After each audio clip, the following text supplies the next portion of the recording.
you still feel nervous in front of stage? I guess. It's a lot. Like before DEFCON, I'm like, oh my god, I don't want to be a DJ anymore. Let's go.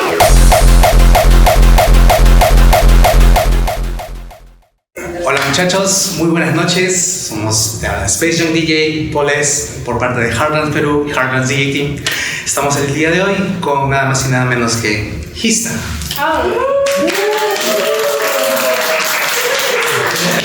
Okay, tell us, how was your trip? Yeah, but it was really nice. Like I was really tired when I arrived because I played 2 shows before, and I think in 3 days I sleep like 6 hours in total. So I was really tired, but I was so excited when I arrived. Like I could not even sleep before the party, and at the party it was crazy because. People there are so nice and they're so dedicated. Like, you know, when you play in the Netherlands, for people it's normal because they have it every weekend, so they are not excited like that. Like, this is huge. And also when you play like a small party, they don't dance that much because it's just a normal weekend with again a hardcore party. You know, it's really different. Here the people, they were just so excited, so happy. So the atmosphere is really nice. Well, Hysta, but something that most of us are interested in is how did you came up with the idea to visit like Latin America? Because I think most of the artists in the Netherlands maybe doesn't even know that there is a hardcore scene in Peru. It's like unknown for them. Like the first time that Villain came, said, "Wow, that's huge, that's amazing," and then you come and visit us, and we're thinking that there's something we're doing right now.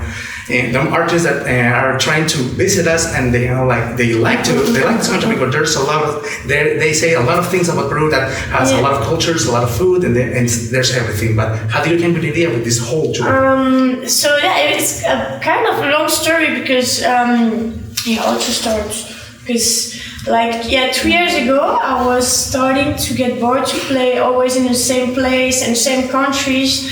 And so I just set up some goals, and I was like, I would love to play more outside Europe. And I tried my best to make it work. So last year I played in North America and Middle East. And in June I made the tour in Asia. And after I was like, I got a request for Dreamfield in Mexico, and I'm like, okay, then I'm gonna block like 3 weeks. And I'm gonna try to reach out to as much promoter as I can in South America. And also the special thing about it is also that I grew up in South America with my mom.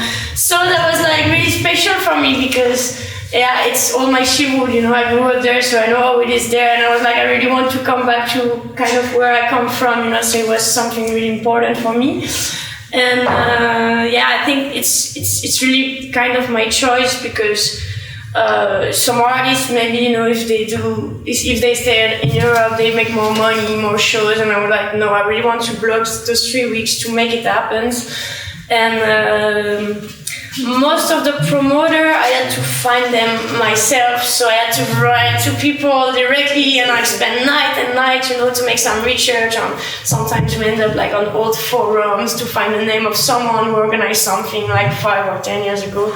So it was a lot of work, but I'm happy with how it went. Like especially Peru and Ecuador, it's the first time they have hardcore from international. Were you already in Ecuador, or you're planning to go to Ecuador next? I think this is the next weekend. Yeah, that's the next step. Yes. Oh, right, that's amazing. So I'm really excited about it, and that was also one of my dreams to make hardcore bigger in the world, and especially South America because I'm from there, so it makes a lot of sense for me. Yes, that's what I was thinking because I heard that you're not a stranger to South America. So before coming to the event, to the party, what were your expectations beforehand? I think,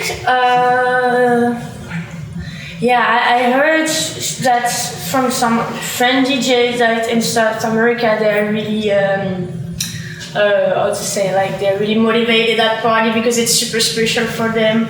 Like Engelfist played last weekend in Colombia, and he said that it was crazy. Also, I hear from the few artists who play in South America, they all say that it's crazy. I was also like a bit anxious because I knew it would be the first time really bringing hardcore here. So I was like, I hope I don't scare them or something. There are people that are neither strangers to hardcore. Yeah. There's a lot of fans that went there to give all the support to the event, and that was nice. And we're really happy that the event went really well. Actually. Yeah, I'm really happy about it. In terms of your career, what were your biggest influences in the hardcore scene before you started to become a producer and a DJ? Like you said, I love this DJ, I want to become like him. Yeah, I come from the illegal raves in France, and there it's really, really underground, so I didn't know much about the mainstream hardcore at that time. I was really focused on the old school hardcore, like early millennium, so I was a really big fan of Promo, Marca Cardi Pain, Buzz, all the really old hardcore, you know, from the 90s and 20s. Talking about Marca Cardi Pain, I saw your performance at Defcon 2013. I think he was there with you on stage. Yeah, because I made a remix for him, so I was like, yeah, just come on stage with me. Like, what would be the dream to bring like my hero on stage with me? It was like, wow. I could not believe it. I was like, even that I remember the day he asked me to do the remix. I remember exactly because I was washing the dishes at my house, and then I got the notification on my phone, and he was like, Hysta, you want to do a remix for me? And I stopped everything. I was like,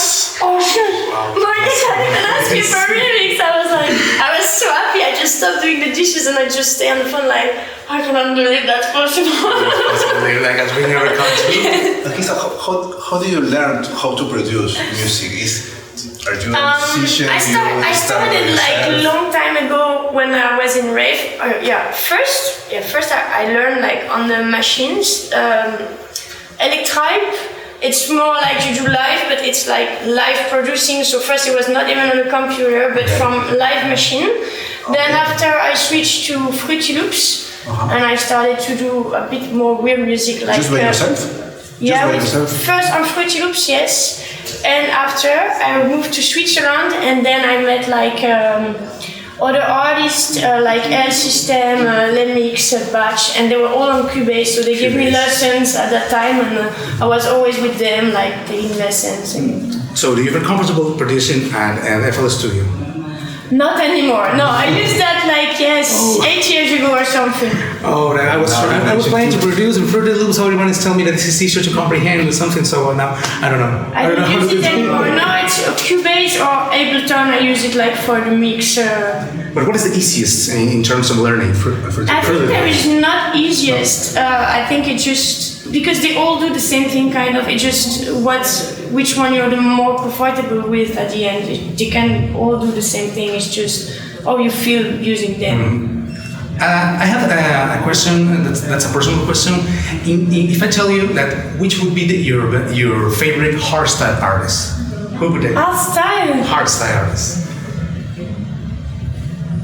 That's difficult because I don't know that much about hardstyle. I'm super hardcore. But if I have to say, I really love the last album of Brennan Hart, the one he just released. Like, I think it's nice because now music is getting harder and harder, and this is really euphoric. So, like, I really like this one. But otherwise, I cannot say really. What do you think about how the hardstyle is changing over the time? It used to be more euphoric, and now it's harder and harder. Like raw, like very raw. The kicks are more like a soft kick, like with a bass line, to like some gated kicks and more like pom pom. I see what you mean. I'm not that much about hardstyle, but I would say I would really prefer euphoric than raw for sure. And also in hardcore, that's what I think as a new artist, I'm one of the only one who still does like melodic hardcore, and I really try to keep that. But you have also to adapt to the new generation because you cannot do something that the crowd don't like. So always, what I'm doing when I play a set, I try to keep like as much melodic and euphoric sound as possible, but also consider the crowd I have in front of me. So That's actually what I noticed. When you started your set at DEFCON 1 in 2023, you started with this remix of Scrub Attack, I think. Yes, I think I was listening to the track and I said, I know this track. And then the melody starts, the drums, the first drum starts, and then it goes like this, but it starts with the hardcore kick, with the same melody, and that's it. That's not something common nowadays because they song with the. No, they just do up tempo. So that's. No, I try really to keep it hardcore and melodic because that's what I like. So. That's really, really nice. So in this case, hardcore and up tempo, what would you prefer? Hardcore. Hardcore. Of course.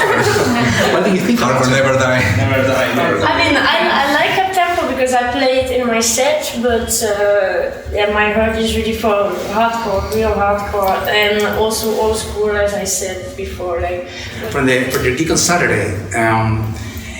There was a lot of people very excited on seeing you, but it was like a small crowd. Do you still feel nervous being in front of like thousands of fans in such a massive event like DEFCON 1, maybe another big event? Do you still feel nervous? Yes. In front of stage? It's a lot. Like before DEFCON, I'm like, oh my god, I don't want to be a DJ anymore and stuff. I'm like, no, I can't do it. Yeah, I'm still really, really nervous. Well, most of us like artists, hardstyle and hardcore artists are used to play to small audiences, but nothing like the hugest audience that played that a DJ played for in the Peruvian scene was Rodrigo. That's here. He played in hardstyle. There was like 500, 600 people that day, I think. Maybe 500 people. 500 people. That's cool. That's the hugest crowd in a hardstyle event. So but there is a crowd. So yes, there is a crowd, and we want to improve that. Yeah. Yes, we want to get more fans. We're actually trying to play more events that We are playing in small events. we're playing it. But well, he's police, I'm Space But there DJ. is no party with just local artists.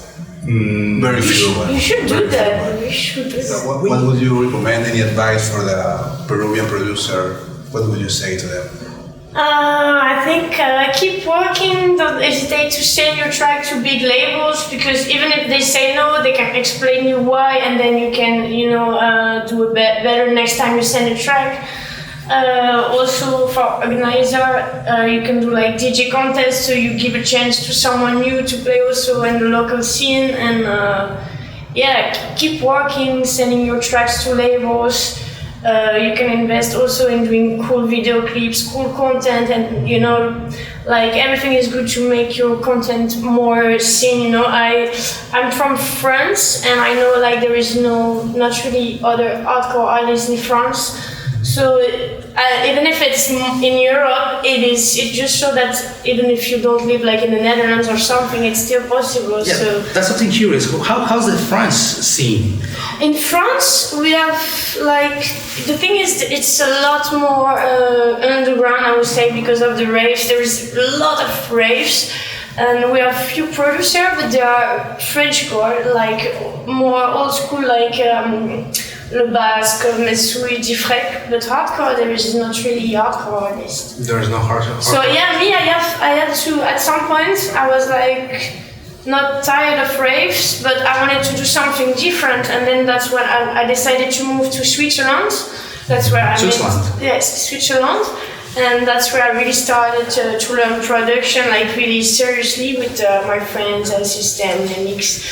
And you can always come from somewhere there is not a big scene and after evolve. Yes. When I started, I was doing DJ contests. And so sometimes I won DJ contest. I had to fly without my own money to fly to another country to play half an hour in front of 20 people, But I was so happy, Yes. Every little opportunity, I was oh, that's crazy. That's so nice. That's especially this moment for you. This special moment that it is DEFCON 1. What did you think? What came from you? How did you feel when someone told you that You're not playing. Hysta, you're playing in the black stage on DEFCON 1 2003? It was unbelievable, and the thing is, I never went to DEFCON as a visitor before, so I discovered DEFCON as a DJ. That would be the same for us. Because when I was younger, I was going to raves. I didn't have money to go to festival. I was just going to illegal raves. So before being a DJ at the festival, I never been there as a visitor, never. So I discovered the Dutch festival by playing there. I never visited any of them. I never been there as a visitor. So that's a bit strange. Talking about the gigs. Yeah, imagine that you have a big gig and you have DEFCON 1, the gig, DEFCON 1 to 2025 tomorrow. How do you spend the night before? Do you prefer maybe resting, some relaxing time, or you want to spend the night like in the studio and preparing some new edits, some mashups? It depends. Sometimes it's more like making the new tracks ready to be playable for the party. But for example, last year at DEFCON, we just partied too much, so I almost didn't prepare the set. Some people say that. So I just remember I was crazy drunk because we did after party with my friends, and I was like, bro, tomorrow I play on the black stage, and I didn't prepare anything. So I opened my laptop and I was like, okay, I did a few things that I don't even remember I did. The day after I wake up and I took my USB and I'm like, okay, now I have to trust the drunk me of yesterday, of what I did, and I have to improvise myself. Yes, some people say that improvising is the best way to go. But it was my second year. The reaction? What? How was the reaction of the crowd? What was the reaction of the crowd at DEFCON 2023? This year, when I play, I'm talking about the set I did with Korsakov. It was insane. With Korsakov? This one, because we always have a super good connection when we play. It just we never prepare any set, we never say anything, or maybe the only thing we say is just like, okay, let's start with this one, okay, you can start with this one, and that's all, and after it's just the feeling, it's just a moment. And that wasn't improvised back to back? Yeah, we didn't prepare anything. We were just like, okay, I just hear what she put, I'm like, okay, this one sounds great. We never prepare any set with Korsakov. Have you already tried in this day? You spent 3 days already in the country. Have you tried the food? What do you think? Yeah, I got I don't remember the name exactly, but Amazon rice or something. Amazon rice. Chaufa amazónico. Chaufa. I think so. Yes. Yes, you post the photo. Yeah, this and ceviche. And how was it? It was really good. It was super good. I'm not into spicy food, but I like it. Honestly, yes. And what else? What's any other dish did you like, or only that so far? I don't remember the other names. I also got a lot of snacks on the way because I was also going around the city and. Were you by yourself? Yes. No one can believe that. Hysta was walking all that time. Everybody after told me, but why did you do that? It's not safe. It's not safe. That's the thing. How can you let Hysta go downtown all by herself? No way. Did you get I was in the historic center and I walked to the beach alone. Did anyone recognize you or something? 10 kilometers walk, 4 hours. Yes, there's a lot of walking by foot from there to there. So I said, Hysta went from Centro Cívico to La Costa Verde on foot.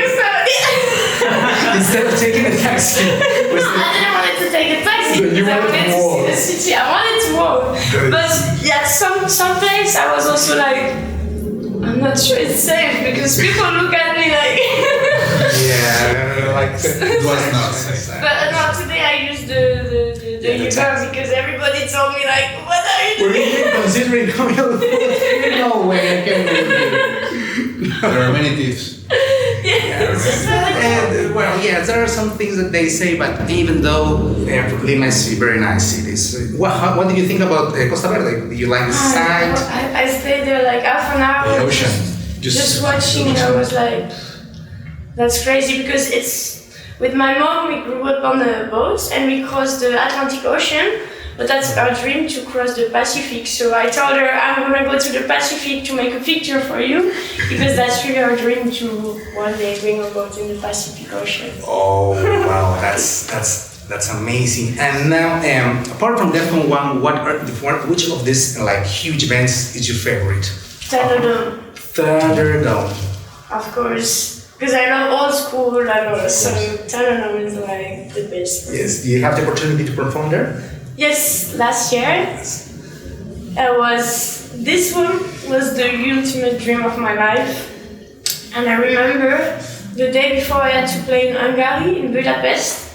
And I remember I had the worst stomach cramp because of the stress. Yes, you were sick. And I played the party in Budapest. I went back to the hotel, and I remember I was like this all night till the sun goes up, like crying and screaming because of the pain, because I was so stressed. I was like... Yes, don't you consider you got cheated? All your milestones and everything? What No, is your dream, your biggest dream as a DJ? Yeah, now I think... As a producer? Yeah.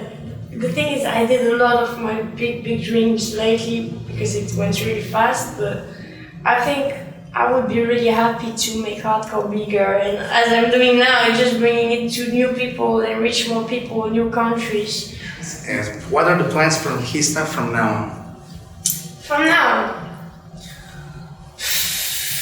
Yeah, there is a lot of projects. Now, at the moment, I'm working on a new solo track, collab with Promo.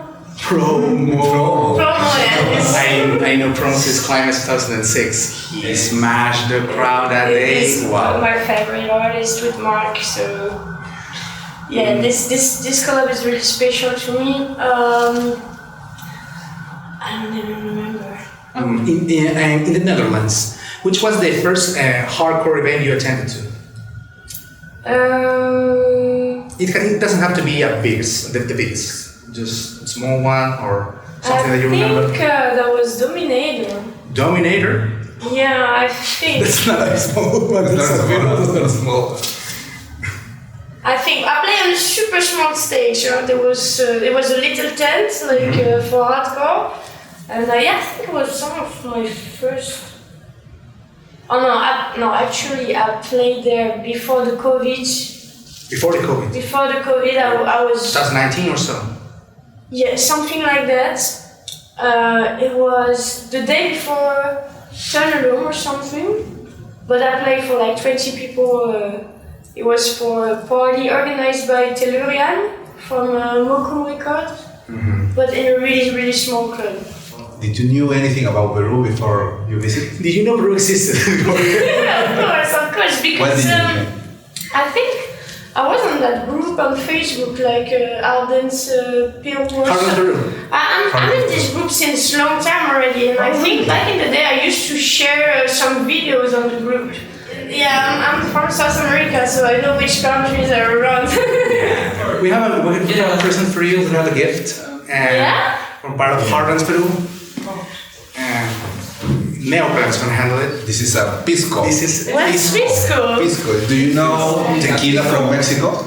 No. Okay. Tequila, yes, but yeah. Okay, so this is from Peru. Pisco. This. Nice. You